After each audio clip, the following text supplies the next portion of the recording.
It is great to be with you. I want to start with a question.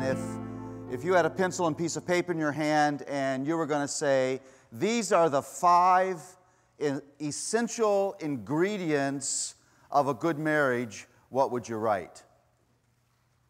That's a rhetorical question to stimulate your thought, not for your answering aloud. What would you write? If you had to say, these are the 3 essential ingredients of a good and godly and healthy and perseverant marriage, what would you write?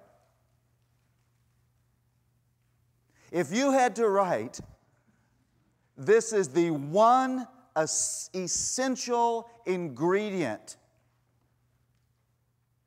that will determine the character and quality of your marriage, I want you to think, what would that one word that you would put on the page be?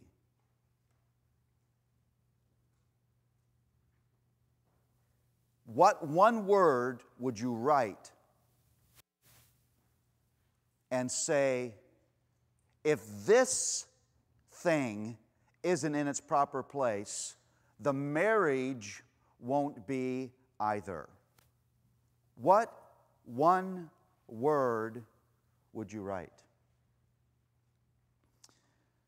Whenever I think of doing a marriage or parenting weekend, I always think of this. I think that Luella and I have been married for 37 years.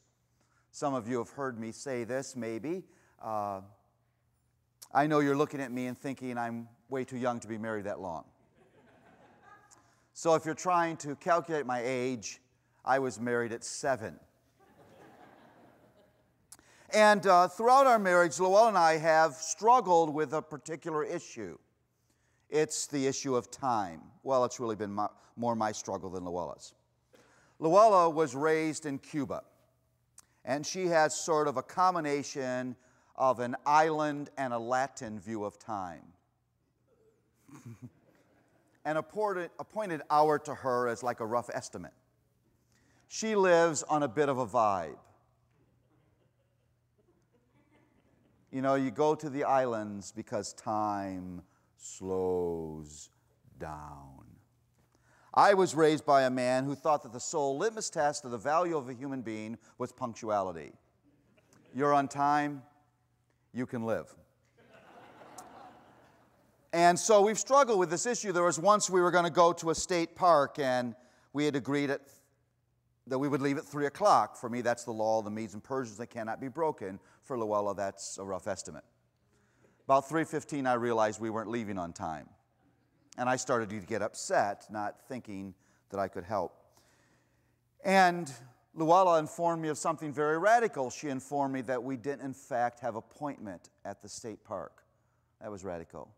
And then she got on a roll, said they weren't going to give our table away to somebody else. They weren't going to roll the grass back and remove the trees and put them in a garage. They weren't going to suck the water out of the lake. It was really okay. Now, all of that is to set up this moment on this Easter Sunday in the Tripp family. Now, if you have a family of young children, you know that Sunday morning is not the most relaxed morning of the week. Isn't that right? We're stuffing children in vans saying, shut up, we're going to worship. We call that preparing our hearts for worship.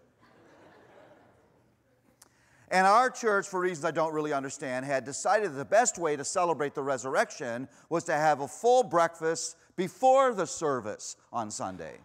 That means we have to leave about an hour and a half early. I wake up with feelings of futility. I know there's no way possible that this is going to happen. I go into the bathroom, and there standing in the bathroom is my wife, Luella, and my then 9-year-old son. And I can tell by the way that Luella's dressed that she's not near being ready. So I start saying helpful things to her. Like informing her it's not an Easter dinner, it's an Easter breakfast. She found that helpful. Telling her that a couple of our children were already in the car waiting like usual.